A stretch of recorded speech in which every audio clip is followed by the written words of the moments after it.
Ya, pemirsa, polisi menangkap seorang dukun palsu di Pekalongan, Jawa Tengah. Dalam aksinya, pelaku menyuruh korban memotong bagian tubuhnya hingga menjalani ritual hubungan inses.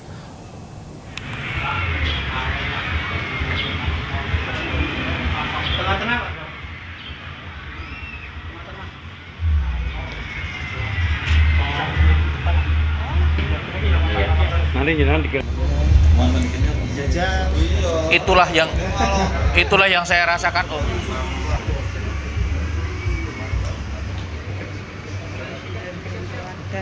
Ada tekanan, anaknya masih trauma, juga ibunya trauma. Anaknya sekolah atau enggak itu, Bu? Sekolah. Tapi saat ini gimana? Terpaksa. Lepas aja biar jelas ya. Oke, biar beda. Depan satu, belakang satu. Nggak usah pakai masker, nggak usah pakai masker. Dulu, nggak usah lepas. Makanis dulu, Pak. Potong.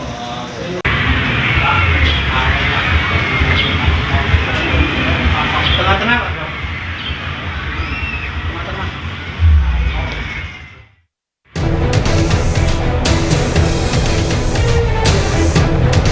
Afrizal, warga Riau ini berhasil dibekuk polisi di terminal Pekalongan saat berusaha melarikan diri.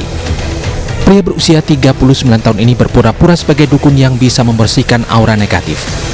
Selama ini dia menjerat korbannya melalui sosial media Facebook dengan menggunakan akun palsu. Pelaku kemudian meminta para korban melakukan ritual aneh. Salah satu korban berinisial SI bahkan diminta memotong bagian tubuhnya dan berhubungan inses dengan anaknya sendiri. Tak hanya itu, semua ritual juga harus direkam dan dikirim ke pelaku. Dengan video ini, pelaku kemudian memeras korban hingga 38 juta rupiah. Jika tak mau, videonya akan disebar. Yang menyuruh korban, saudara IM, untuk melakukan pelecehan ataupun pencabulan terhadap anak kandungnya. Kemudian ada beberapa hal lagi yang dilakukan. Emang profesimu sebagai apa? Dukun, paranormal atau apa? Bukan, toh? Pedagang. Pedagang apa? Pedagang ikan. Kenapa seperti itu? Itu kan berhenti kerja. Kenapa kamu terus operasi ini untuk tujuannya apa? Kamu minta uang sebanyak ini untuk apa? Bukan juga sama teman cewek juga. Atas perbuatannya, pelaku dijerat dengan pasal kekerasan seksual dengan ancaman hukuman 12 tahun penjara dengan pemberatan pidana sepertiga. Sementara korban dan anaknya kini mengalami trauma berat. Dari Pekalongan, Jawa Tengah, Suryono Soekarno, iNews melaporkan. Ya, pemirsa, kini kami sudah terhubung dengan Kapolres Pekalongan, Bapak AKBP Arief Fajar Satria. Selamat siang, Pak Arief. Pak Arief, ini sebenarnya awal mulanya kasus ini mulai terkuak seperti apa, Pak? Jadi dapat kami sampaikan bahwasannya untuk awal mula kasus ini terungkap. Jadi ini adanya sebuah postingan yang diposting oleh saudari SA atau Sinta pada salah satu platform media sosial Facebook, dalam hal ini Loker Tukang Jahit, di mana dalam postingan tersebut menunjukkan dua buah video yang berisi adegan ibu dan anak melakukan persetubuhan, kemudian yang satu lagi perempuan dengan perempuan melakukan persetubuhan. Dari awal tersebut, kemudian pihak kepolisian, dalam hal ini Polres Pekalongan, melakukan penelusuran karena di dalam caption yang berada di platform media sosial tersebut, ibu dan anak asal salah satu kecamatan di Kabupaten Pekalongan, yaitu Doro. Kemudian kami melakukan penelusuran, investigasi, dan penyelidikan. Bahwasanya ditemukan warga Doro yang salah satu pemeran dalam adegan tersebut. Ya. Setelah itu, dalam hasil pemeriksaan yang dilakukan oleh saudara yang pemeran, yaitu saudara Iin, terkuat bagaimana yang bersangkutan melakukan adegan tersebut atas suruhan atau atas perintah yang mengaku sebagai orang pintar ataupun dukun, yaitu saudara Sri. Iya. di mana saudara Sri ini sendiri sebenarnya tidak ada. Saudara Sri ini yang merupakan tersangka yang saat ini telah kita amankan, yaitu saudara atas nama AF atau saudara Afrizal, di mana dari hasil pemeriksaan yang bersangkutan mengakui bahwasannya bersangkutan menggunakan akun milik saudara Ya, SA atau saudara Sinta Astari Pak Arief. untuk mendapatkan korban. Gimana? Ya, Pak Arief, ini kan ritual-ritual yang disuruh oleh pelaku para korban ini sangat di luar nalar sekali, Pak Arief. Ini apa yang membuat, apa yang dijanjikan pelaku terhadap para korban hingga akhirnya para korban ini mau melakukan hal tersebut? Seperti hubungan incest dan juga memotong bagian tubuhnya. Ya, jadi begini Bung Bram, dapat kami sampaikan ada beberapa adegan, ada 5 adegan yang disuruh oleh saudara Afrizal yang mengaku sebagai Sri, sebagai orang pintar atau dukun palsu tersebut. Ini yang bersangkutan menyampaikan dengan metode cocoklogi atau cocoklogi, di mana korban waktu itu menyampaikan ada permasalahan, kemudian si Afrizal atau ini Alio, kamu ini dulunya kamu melakukan tindakannya seperti ini. Jadi untuk membuka arwah, membuka aura negatif. Oke, baik, untuk menghilangkan aura negatif seperti itu, Pak Arief. Betul. Nah, Pak Arief, dari kondisi korban dan anak korban sejauh ini seperti apa? Apakah ada pendampingan khusus?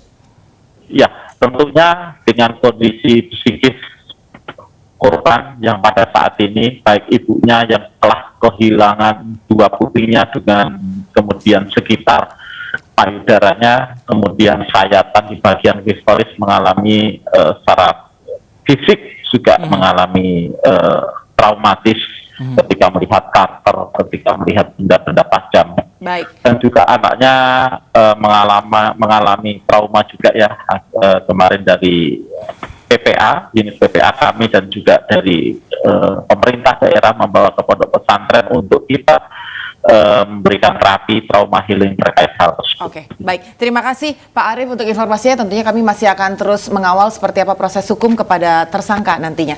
Selamat siang. Terima kasih. Selamat siang.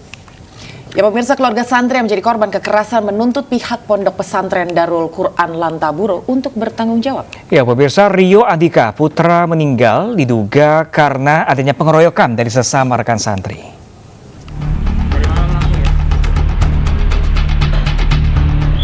Suasana duka masih menyelimuti kediaman orang tua almarhum Rio Andika Putra di Jalan Kiai Hashim Ashari, Kelurahan Pabuaran, Kota Tangerang, Banten. Keluarga korban tidak terima dan menuntut pihak Pondok Pesantren Darul Quran Lantaburo bertanggung jawab atas tewasnya buah hati mereka. Dengan dikeroyok 12 orang itu, anak sebesar itu coba, ya kan? Nah itu kan bagi kami sebagai orang tua tragis banget, jadi itu yang susah dilupakan gitu. Dan kami tentunya pasti akan menuntut bagaimana pihak pertanggungjawaban dari pihak pesantren. Almarhum Rio Andika Putra meregang nyawa akibat dikeroyok senior sesama rekan santri di lingkungan pondok pesantren. Menurut pihak keluarga, pihak pondok pesantren telah lalai melakukan pengawasan para santrinya. Lemahnya pengawasan membuat oknum santri bertindak kriminal di dalam lingkungan pesantren. Kini polisi mengamankan 12 pelaku santri yang diduga mengeroyok korban. Mereka saat ini masih menjalani pemeriksaan intensif oleh tim penyidik unit PPA Polres Metro Tangerang Kota. Dari Tangerang, Banten, Sukron Ainis melaporkan. Ya pemirsa, untuk mengetahui perkembangan penyelidikan ini kita akan bergabung dengan Kapolres Tangerang. Pemirsa, ada Bapak Kombes Zain Dwi Nugroho. Halo, selamat siang Pak Zain.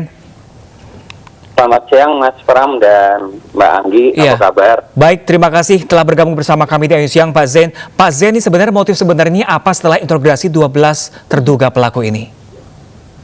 Ya, terima kasih Mas. Dari hasil kita lakukan pemeriksaan terhadap 12 anak pelaku yang sudah kita tetapkan sebagai tersangka, bahwa mereka ini melakukan tindak pidana kekerasan terhadap anak ini karena ketersinggungan.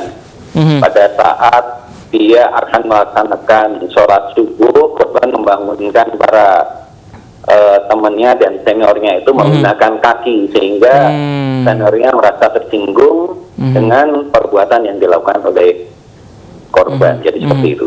Ya, pada saat kejadian ada informasi nggak Pak, di mana posisi para pengajar saat itu? Karena ini kan sepertinya berbondong-bondong begitu ya, menarik korban. Iya, pada saat kejadian itu memang pas jam mandi ya Mbak ya, setelah melaksanakan kegiatan dari subuh sampai pagi itu di bawah lantai 1, kemudian pada saat akan mandi korban ke atas ke lantai 4, itulah korban ditarik oleh para anak pelaku. Jadi seperti itu Pak. Pak Zain, ini apakah ada dugaan kelalaian pengawasan dari pihak pesantren atau seperti apa Bapak hingga akhirnya bisa terjadi pengeroyokan hingga akhirnya menewaskan satu korban?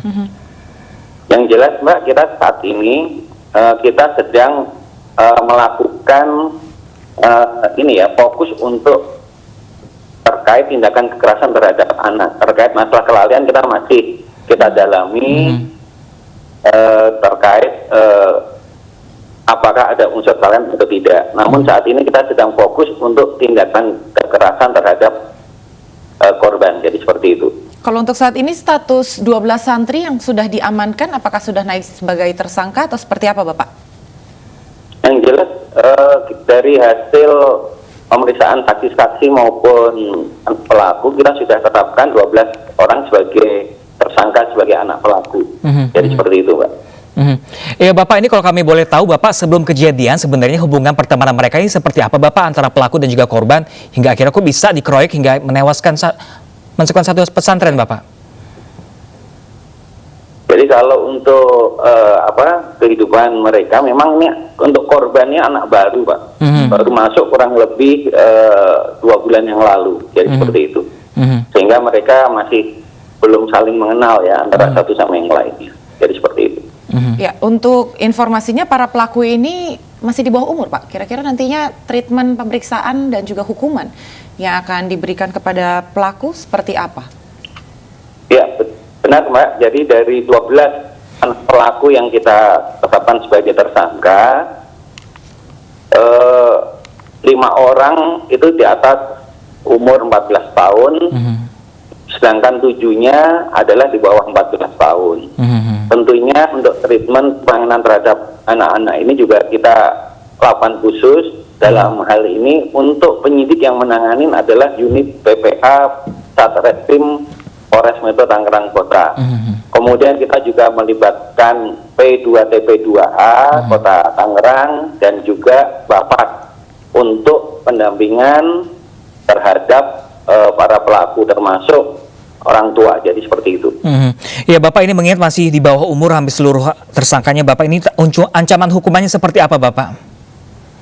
Yang jelas untuk para pelaku kita kenakan pasal 76C yaitu pasal 80 ayat 3 Undang-Undang RI nomor 35 tahun 2014 tentang perubahan kedua atas Undang-Undang RI nomor 23 tahun 2002 tentang perlindungan anak dan atau pasal 170 ayat 2 huruf 3E KUHP. Jadi seperti itu. Oke, baik. Terima kasih banyak Bapak Kombes Zain Dwi Nugroho Bapak atas informasinya Bapak. Kita berharap tidak ada lagi pengeroyokan apalagi di dalam lingkungan sekolah seperti ini. Terima kasih banyak Bapak. Terima kasih Mas Pram. Sementara itu pemirsa, seorang balita ditemukan tewas bersimbah darah di rumahnya di Desa Gedang Sewu, Kediri. Ya, diduga korban tewas setelah dianiaya menggunakan palu.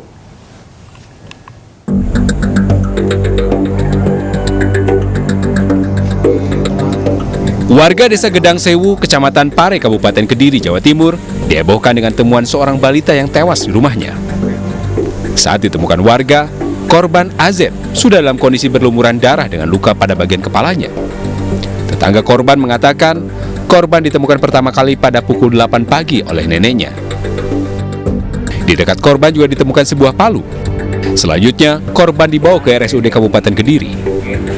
Saya masuk ke rumahnya mbahnya itu, saya lihat, loh, kok anaknya tidur terlentang, anak yang kecil itu, saya bopong gini, kepalanya sudah mengeluarkan darah, terus tak lihat darahnya menggumpal.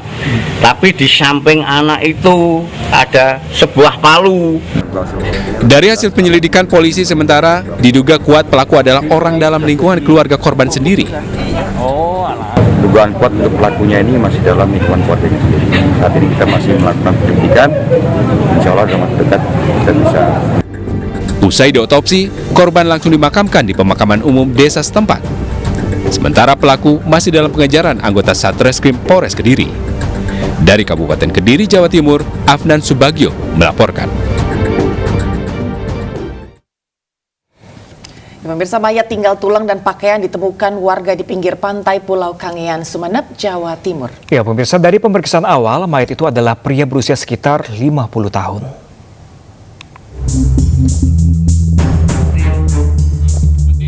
Mayat tinggal tulang dan pakaian ini pertama kali ditemukan warga pencari kayu di pinggir pantai Pulau Kangean, Sumeneb, Jawa Timur.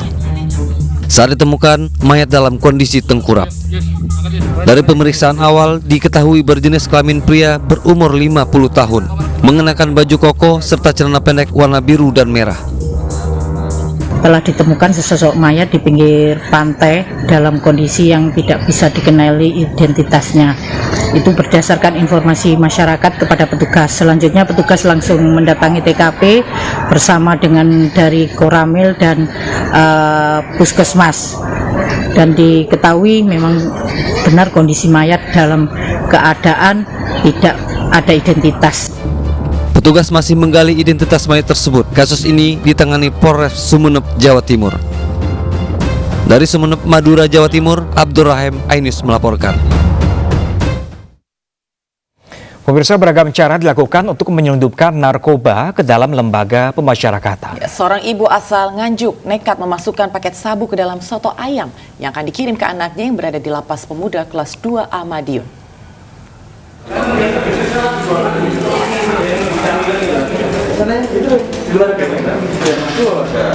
Inilah video yang menunjukkan detik-detik pemeriksaan terhadap ibu berinisial P, warga Kecamatan Pace, Kabupaten Nganjuk saat berkunjung ke Lapas kelas 2A Madiun pada 23 Agustus lalu. Sesuai SOP, petugas lapas memeriksa setiap barang bawaan yang dibawa dari luar oleh para keluarga atau tamu untuk warga binaan.